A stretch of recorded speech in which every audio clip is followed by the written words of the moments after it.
theta plus cot theta equal to p, then prove that cos theta equal to p square minus 1 by p square plus 1. അപ്പോൾ cosec theta plus cot theta equal to p.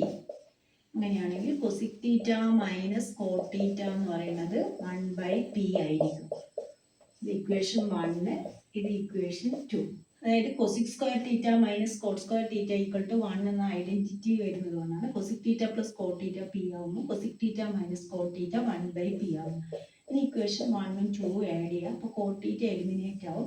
cosec theta plus cosec theta എന്ന് പറഞ്ഞാൽ 2 cosec theta equal to p plus 1 by p. ഇതിന് നമ്മൾ cross multiply ചെയ്യാം. p square plus 1 by p. അപ്പോൾ cosec theta എന്ന് പറയുന്നത് 2 cosec theta ആണ്. p square plus 1 by p.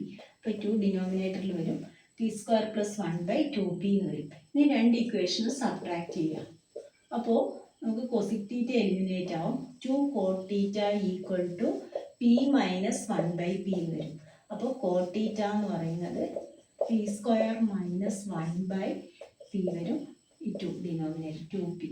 ഇനി നമുക്ക് കണ്ടുപിടിക്കേണ്ടത് cos theta ആണ്. cos theta കിട്ടണമെങ്കിൽ cot theta divide by cosec theta.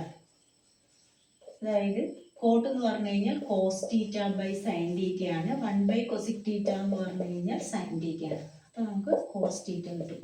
അപ്പോൾ ഇത് ഡിവൈഡ് ബൈ, അതായത് cot theta എന്ന് പറയുന്നത് p square minus 1 by 2p divide by p square plus 1 by 2p. അപ്പോൾ 2p ക്യാൻസൽ ആയിട്ട് p square minus 1 by p square plus 1.